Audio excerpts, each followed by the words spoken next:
Can you believe that we are just 7 days away from our first start line of Dopey? Welcome to day 7 of the Dopey Countdown. 1 week from today, you'll be standing at the start line for the first race of the weekend.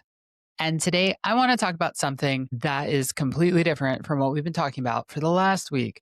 The last week, we've been talking about taper and how to maintain fitness and how to not overdo it and overstress your body while still maintaining a race readiness and building that freshness that you need to show up at the start line. But today, we're going to talk about something super practical and something almost all of us are going to have to do, and that is packing. It sounds like such a boring topic, but right now, the Facebook forums are all lit up with this question as everyone starts to think like, oh my God, we are here. And now we need to get all that stuff we've been thinking about into a bag. All right. So packing early has a lot of benefits. Even if you're not traveling until Wednesday or Thursday or Friday, depending on if you're doing Dopey or I'll say it in air quotes, just the marathon. And I do hate saying just the 5K or just a race because showing up shows that you are in the 1% or 0.1% of Americans who actually do show up for these things. Okay, so packing. Packing early reduces decision making later on, reduces stress, has all sorts of benefits, not the least of which is identifying what you forgot to buy, purchase, prepare, make, or think about, and gives you a little bit of time, hopefully, to do that. We are actually going to be driving down from Philadelphia on Monday night after I coach at the local pool. So that'll be fun. It's a nice 16 to 18-hour drive, depending on how traffic goes. And we will be packing tomorrow. And the reason for that is exactly this. I don't want to have to deal with those things that I forgot to deal with. So here's what we're thinking about right now. So, one, travel logistics. Obviously, by now you have figured out how you're getting there, whether you're driving, flying, canoeing, smoke signals, whatever your way of getting down there is, you figured that out. You're also thinking in your head, like, oh my God, we are going to have 4 days, 5 if you're in Club runDisney, of super early morning wake up calls. And I say that extra 5th day for the runDisney folks, because if you have the extra hours of shopping for the merchandise, guess what? You're going to be there at 5 a.m. again, just like just like you'll be there on Thursday and Friday and Saturday and Sunday. What is the weather? Obviously, the forecasts are starting to firm up. We're just a week away. But remember that the weather in Florida can change on a dime. And those races, I have personally witnessed the 5K be beautiful and mid six. Okay, so for us in Philly this time of year, we'd be very happy with low 40s. But in Florida, a nice running day this time of year might be in the 50s. And I've seen the marathon be approaching 100 degrees, which is maybe not the most fun to run in. So definitely as you think about packing, ensure that you have all your bases covered. So if you are wearing a fun, cute skirt for your races, if you're cosplaying one of the characters, make sure that you've thought about like, well, what if it's raining? And what if the weather's cold? Because you might want to bring some extra stuff. And if you have never run with a poncho on, if your solution is to run with a poncho on if it's raining, that's not the most fun thing to do.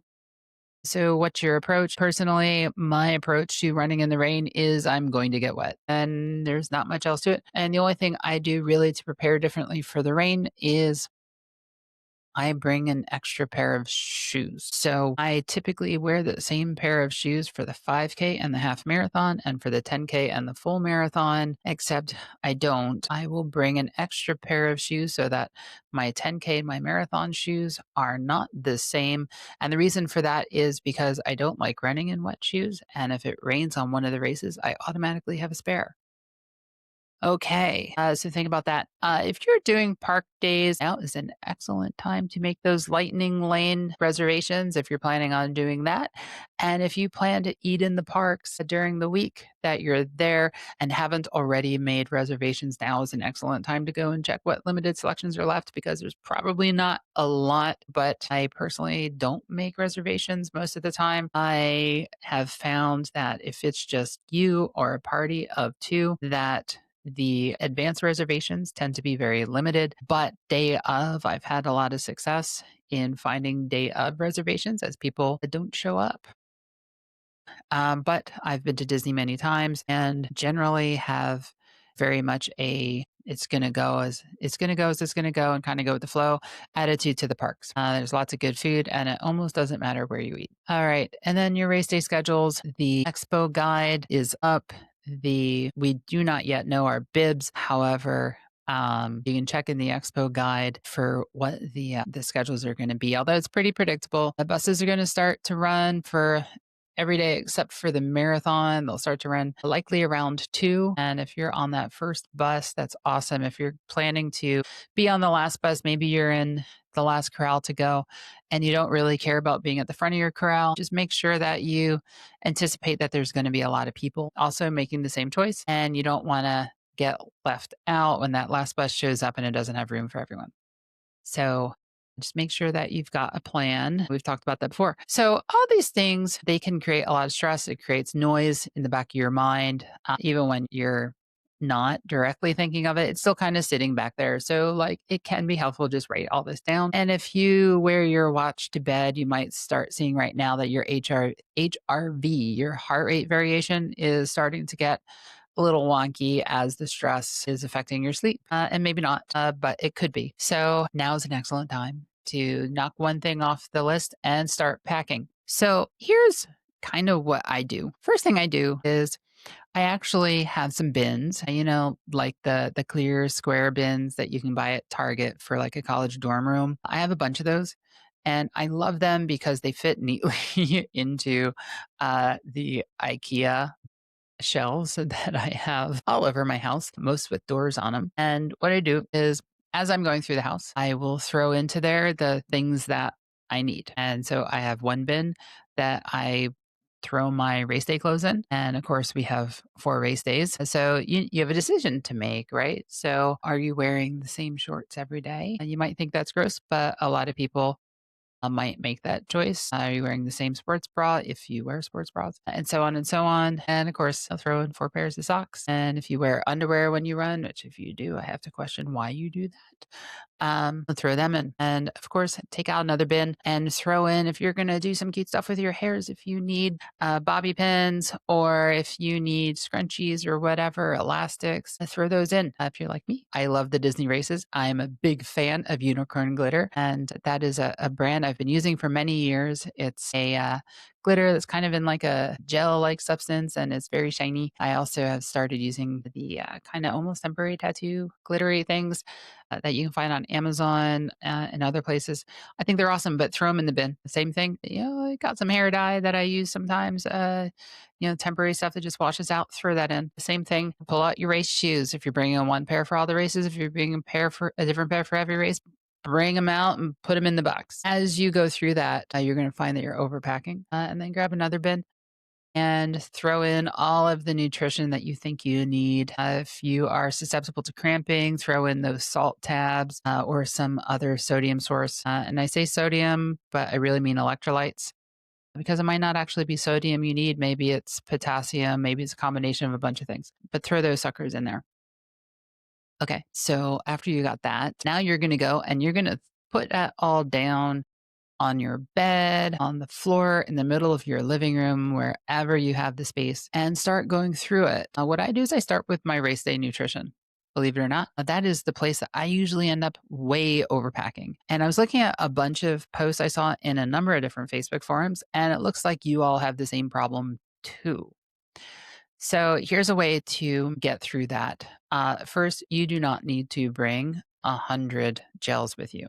There is no way you're going to go through 100 gels. And if you do, regardless of the brand that you use, you're going to be spending a lot of time locating and waiting in line for the limited number of porta potties that are on the course. And if you happen to be in a park when the need happens, there are toilets in the park, real toilets. If you are not at the front of the crowd, by the time you make it there, they're probably just as yucky as the porta potties are. And good luck with toilet paper, which is one thing to mention. If you are not at the front of the crowd, you might not have toilet paper in the porta potty that you select to use. So if you expect that you're going to need them, bring some toilet paper with you just in case, and that you can just stick into like a little snack size Ziploc bag and keep that with you, and it takes no space. Put it in your sports bra, put it in the pocket in your pants, in a flip belt, whatever you are bringing with you to bring your nutrition in, just throw it in there, and you won't even know it's there until you need it. Just don't forget that is there. All right, so what I do with gels, first, automatically every race gets one gel. That gel is going to be taken 15 minutes before the gun goes off. I'm usually in the A group, but hey, you never know. I'm still going to take it 15 minutes before I expect to go. Sometimes it's 13 minutes, sometimes it's 20. Doesn't really matter. The point is you're going to give yourself a little extra glycogen boost just before you need it. So by the time you make it to the start line, it is in your blood. It's not digested. It hasn't had time to make it too far. So it's all sitting there ready for you to convert it to ATP so that you can make good use of that. All right, next. Every race automatically gets one spare. So you should have 4 piles right now that have 2 gels in them. And substitute gel. I like gels because they're easy, they're compact, they're reliable, they're predictable, and I know exactly what's in them. If you're using an alternate source of nutrition like real food, which is kind of popular right now, just keep in mind real food is a little harder to digest for your body, which is counterintuitive. You would think that gels, which maybe don't have the most exciting consistency, you would think that gels would be harder to digest, but they actually are easier. Now is, of course, not a good time to change what you're using for nutrition, but just kind of thinking about it for your next race. Gels are digested from your mouth all the way down into your gut and don't really require any work by your body because it's absorbed directly into the gut. Versus solid real food takes your body a little bit more work to digest that and convert it into glycogen, which is what you're really trying to get. You're really trying to get glycogen stores just before you need it through race day. Now, here's where things get weird and get a little individual to every single person is the number of gels or the amount of nutrition that you need to bring with you is directly related to how long you are going to be on the course and the amount of energy that you're expending throughout that. Oddly enough, faster runners need less fuel than slower runners. And the reason for that is because if I am taking a gel at 15 to 20-minute intervals, which is generally what I do, I will need 3 per hour and I will be on the course between 3.5 and 4 hours. So at that rate, on the marathon, you can count how many gels I am going to need plus 1 spare. If you are going to be finishing with the balloon ladies, you are going to be on the course for 7.5 hours. If you are taking a gel every 15, 20, or even 30 minutes, you can figure out how many gels you're going to need plus 1 spare. And that is what I would do is if you are running 16-minute miles, 1, you are not stopping at the porta potty because you will fall behind the bicycles who are doing the sweeping. And you are not stopping at character stops for the same reason. So if your plan is to set your watch to click off 16-minute miles and to stick with the balloon ladies the whole time, and they're pretty reliable, right? And if they fall behind, they can get swept just like anybody else. But if that is your plan, then go ahead and throw in the number of gels that you need based on whatever interval you trained with. And that is why you bring an extra. Because you might find, many people find that on race day, we overperform versus our training. And there's a lot of reasons for that. Partly it's because you're showing up. You took all this time to taper properly, develop the freshness so that you can perform on race day. And the other is nerves and anxiety and adrenaline Don't ever underestimate the effect of adrenaline. That is why our first 100 yards, our first quarter mile, our first mile tend to be pretty good. And it's the adrenaline, right? You're there, you're lined up, and you've got all the anticipation, and boom, gun goes off, and you start running. And there's people faster than you running next to you, and they kind of pull you along until you can't be pulled anymore. And just kind of a side note, like, don't do that. I mean, I tell my athletes, I'm like, first 100 yards, do whatever you feel like. The next quarter mile, take it a little bit easier, but have fun. Once you reach like the quarter mile mark, check your watch, check your pace, and settle into whatever your planned pace is. And why I do that? It's because you know what? We're here to have fun. And, give yourself the grace to have that fun, but then quickly settle into a pace that you can sustain. What you don't want to have happen is, go off the line, do that first mile at a pace that is completely unsustainable for you.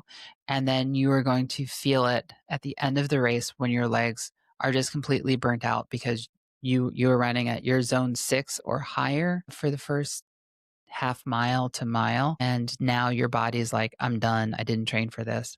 Bam. That is the wall. We all hit it. We've all been there. Do what you can to avoid it. Next, so now you've got your nutrition. And I would posit that your race day nutrition is probably the single most important thing for you to have set up right now. If you lose everything else, your nutrition plan is the thing that you are going to pull out of your back pocket and is the first thing you are going to purchase. You can run in darn near any shoes. You might not like it, but you can run in darn near any shoes. You can run in darn near any clothes, but changing nutrition on race day is really tough to do. And even if, even a professional who does this for a living is going to do everything they can to avoid doing that. Okay, great. So now you've pulled out your shoes, you've pulled out your race day nutrition. Now go through your race day clothes. Make sure your costumes are there if you're wearing costumes. I'm actually not going to wear a costume this time because I have just not had the time to put them together. So I'm taking this race weekend a little more chill than I usually do, and I'm looking forward to that. So whatever you plan to wear, make sure you pull it out. And like we said earlier, include a couple extra things to accommodate different types of weather. If you have arm warmers and you get really super cold, you might want to throw them in. If you have some leggings that you like that'll fit under your costume and still look cute, you might want to throw those in. If your plan is to just have a B outfit in case that the weather is cold, make sure you've got plan B outfit in there. And everything that made it in your bin that didn't make it into that pile, put it away. Do yourself the favor, put it away. All right. A couple of things that I like to include just for safe and peace of mind is even if you don't use it regularly, some KT tape is nice to have on you, especially for the women out there. Sports bras, your body is not used to all that movement. All that movement for 4 straight days. You may get some chafing right at the bra line, either in the front or the back. KT tape, just regular old KT tape. I wouldn't use moleskin because it's like really sticky on the back. Regular old KT tape is kind of low tack, and you just cut a strip, keep it underneath. You put it underneath the bra if you start chafing. It's awesome. But likewise, bring a little pair of scissors with you, like little sewing scissors. They're short enough that TSA is not going to have an issue with them. Just make sure you only got one pair. They don't like it when you have two. Ask me how I know. That's a long story sometimes. I have a few TSA things that they've confiscated because, I've had tools that were too long and 2 pairs of scissors and, just things you throw in accidentally or not thinking. They get caught. So anyways, moving on, other things you might want to throw in there is if you are prone to chafing, and let's face it, who's not? We sweat a lot. It's an environment that we didn't train in. You never know. You may also want to throw in some baby powder for the, some baby powder, some Aquaphor, Neosporin, and some Band-Aids. And If you have never had a blister on your feet from running, that is awesome for you. I love you. But for the rest of us, there is such a thing as blister tape. You might be able to find it in your CVS or Dick's or your local run store. KT makes some awesome blister tape. Other brands do too. It's a little different from your normal KT tape because it's actually super tacky, but it's really, really thin. I have cut strips of that in half and wrapped every other toe before when they start getting irritated, especially on the marathon, because it definitely helps prevent blisters. And lastly, we sometimes don't think about it, but make sure it's in there, are nail clippers. Yeah, how many of us have lost toenails? And I know everyone, every response on Facebook is like, oh, well, buy better shoes, buy bigger shoes. Your shoes are fit wrong. Well, for most of most of us, our shoes fit just fine. And it's nothing wrong with our shoes. It's a lot of times because our toenails are not short enough, and that constant hitting against the front of our shoes for 3, 4, 5, 6, 7.5 hours just irritates the heck out of that. And eventually a blister forms underneath and a bruise forms, and we lose our toenail. Although, there is nothing more comfortable than running without toenails. Like that first run, second run, after the toenail falls off, it's like, this is great. And then they are so rude and they grow right back. Okay, now get all of that into a bag. Now, this bag you are going to carry on with you if you're able to.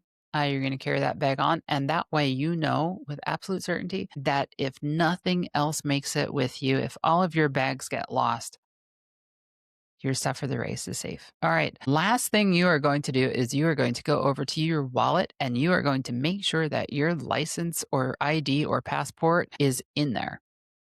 Disney will not give you your bib without that. And then the next thing you're going to do is you're going to pull it out and you're going to take a picture of it. And then you can put it right back in. The reason for that is because you might lose it and Disney still won't give you your bib without it, but they will accept a picture of it. So, fun story. I did actually forget my license at security. Somehow it fell out of my pocket or whatever at the TSA in Orlando. Luckily, it was on the way home. Luckily, it was after I had already passed through TSA. But yeah, it showed back up in the mail 3 days later. So don't do that. I do not recommend 0 stars given. That said, that is your packing list. Get it done. Everything else is optional and for wear outside of the actual race. And pro tip on that is pack light. I love to take a laundry basket and just throw all the stuff in that I plan to take and go through that early. And it's amazing. That initial pass has so much extra stuff in it that I don't need because honestly, you do need a pair of socks for every day, but you don't need to have a pair of pants for every day. And blue jeans take up an awful lot of space in the suitcase. All right. With that said, that is day 7 of the countdown to Dopey. Be fierce, be you, and I will see you again tomorrow. Take care.